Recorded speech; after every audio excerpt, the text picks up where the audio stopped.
that will be very hard to follow. I do want to just say mine will not be that sentimental. So before we get started, I do need to say that Rachel, you look absolutely stunning, which I'm sure is no surprise to anybody here. And Kyle, it's also no surprise to anyone here that you look, well, the way that you do. First and foremost, I do want to get a few thank yous out of the way. First off to Rachel's parents. As you can see, everything tonight turned out absolutely amazing.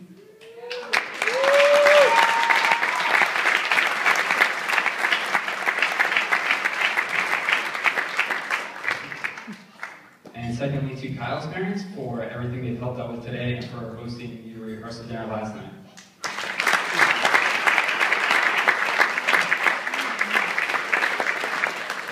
Thirdly, I would like to thank everyone for coming today, especially those of you that have traveled long distances.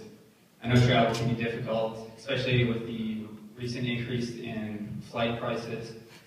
I know what you're probably thinking, why couldn't Kyle and Rachel get married in 2009 when flights were half the price they are today?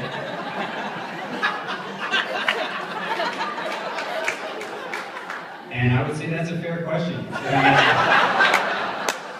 In 2009, Kyle had already been dating Rachel for the better part of a decade.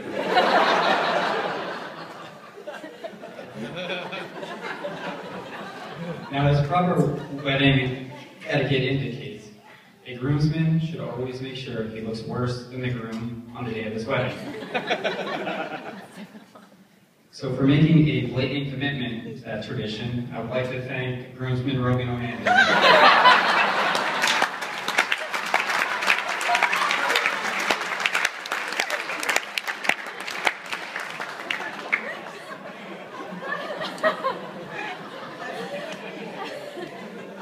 You know, I once heard that the best man speech is the worst 3 minutes of the groom's life. And for Kyle, I hope that's true. Because soon enough, Kyle will be subjecting Rachel to what I can only imagine will be the worst 3 minutes of the groom's life.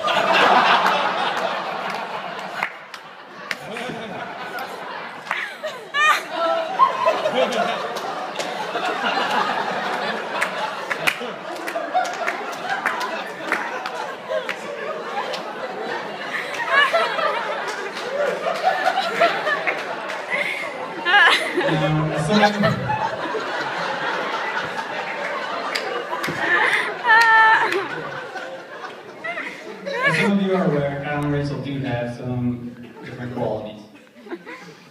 Rachel is composed, soft-spoken, gentle and kind, while Kyle is loud, opinionated, and frankly rather obnoxious. But despite those differences, there does come a moment, a defining moment, in every man's life when he does meet his soulmate. That one person that gets all his jokes, and that knows what he's going to say before he even says it. And for Kyle, that moment came 18 years ago when he met me.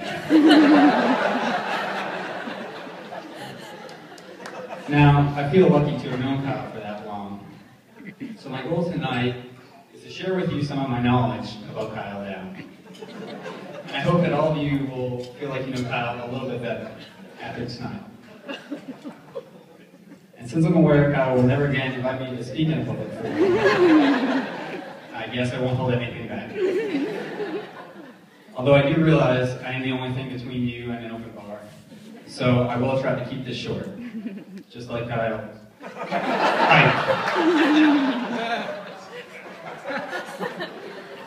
Alright, I got a lot of these, so I'm just going to start running through.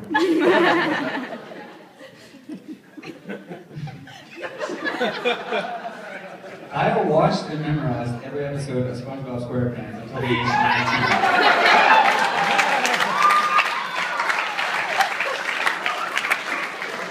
19. A show that Nickelodeon claims has a target audience of ages 6 through 11. I guess I see why you can relate to it so well. In middle school, Kyle revolutionized the timeless and always fashionable bowl haircut. by taking it one step further and shaving up and underneath the bowl itself. To call his haircut hideous would be a drastic understatement.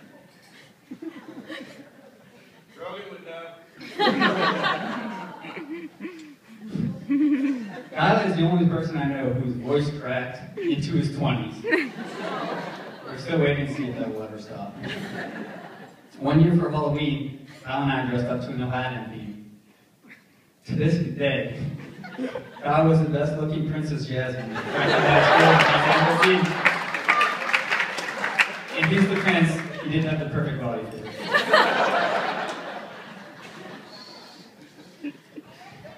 After graduating, we took a road trip to Montreal. On the way there, Kyle got us retained at the Canadian border. Because when they asked their standard question, "Where do you work?" instead of the correct answer that we sort inventory for a storage management firm, Kyle said, and I quote, "We work warehouses for a box company." Well, Customs did not like that, so they immediately escorted us inside for over an hour of additional questioning. And due solely to his poor word choice, I imagine we will forever be flagged as plausible drug traffickers. One night, a few of us visited Kyle at college. He was kind enough to make us a late-night snack and his fraternity's deep fryer that day. Although when we woke up in the morning, we discovered an old sneaker at the bottom of the deep fryer. And that was, to this day, the only meal Kyle ever made for us.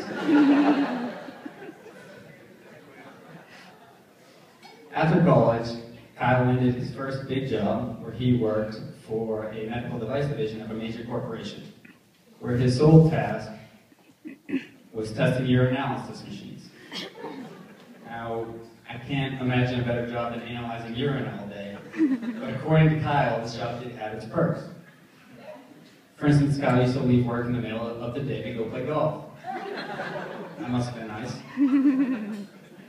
And he also once told me that he would take frequent breaks throughout the day to sneak off to an old storage closet where he would do push-ups. If that's not professionalism in the workplace, I don't know what it is. But in all honesty, to wrap up, I do believe in the saying that behind every strong man, there's an even stronger woman. And in the case of Kyle and Rachel, that's especially true. And although Kyle's physical strength and physique has declined rapidly over the last several months, and will continue to do so into the inevitable future, I know that the strength of his commitment and loyalty to all of those closest to him will more than offset that. And for me, the best part about Kyle and Rachel is that even as they get married, I don't feel like I'm losing a best friend. I feel as though I'm gaining another better looking one.